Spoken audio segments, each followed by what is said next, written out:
আসসালামু আলাইকুম। Hello everyone, কেমন আছেন সবাই? আমি আলহামদুলিল্লাহ ভালো আছি। তো ছোটো মাছের চচ্চড়ি বলেন আর পাতুই বলেন, যেটাই বলেন না কেন, আমার কাছে কিন্তু খেতে দারুণ লাগে। আর অবশ্যই যদি হাতে মাখানো হয় সেটা বেশি ভালো লাগে।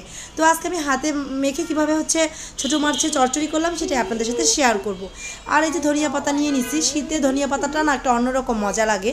তো এই যে প্রথমে মাছ ধুয়ে নিচ্ছি, আর এর মধ্যে আমি পেঁয়াজ কুচি, রসুন থেতো করা, আর দুটা কাঁচামরিচ দিয়ে দিলাম, আর দিয়ে দিলাম দুইটা টমেটো।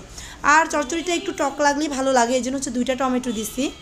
তো যারা এখন আমার ইউটিউব চ্যানেলটা সাবস্ক্রাইব করেন না, অবশ্যই আমার চ্যানেলটা সাবস্ক্রাইব করে দিবেন, লাইক দিয়ে ভিডিও দেখবেন এবং কমেন্টস করে জানাবেন আমার ভিডিওগুলো কেমন হচ্ছে। আর অবশ্যই আমার ফেসবুক পেজটা ফলো করে আমার পেজের সাথে থাকবেন।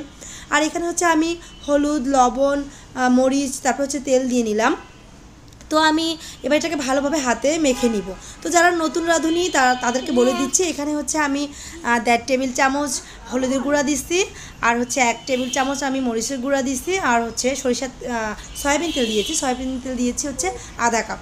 তো এবার ভালোভাবে হাতে মেখে নিলাম। আর লবণ তো আমি পরিমাণ মতো দিয়ে নিচ্ছি, আর পানিটা অনেক কম দিছি, মাত্র 2 টেবিল চামচ। তো এই যে আমি বসাই দিচ্ছি রান্না, আর এই যে প্রায় হয়ে গেছে। আমি ঝোলটা কিন্তু একদম শুকিয়ে নিব, তেলটা যেন উপরে চলে আসে। তো এর মধ্যে আমি ধনিয়া পাতাগুলো দিয়ে নিচ্ছি।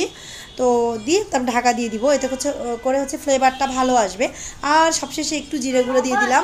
তো আমার ছোটো মাছের চচ্চড়ি, এটা কাসকি মাছ, কিন্তু আমার কাসকি মাছের চচ্চড়িটা কেমন হয়েছে অবশ্যই কিন্তু কমেন্টসে জানাবেন। আর কে কে আমার মতো এভাবে হাতে মেখে চচ্চড়ি খেতে পছন্দ করেন ছোটো মাছের, সেটাও কিন্তু অবশ্যই জানাতে ভুলবেন না।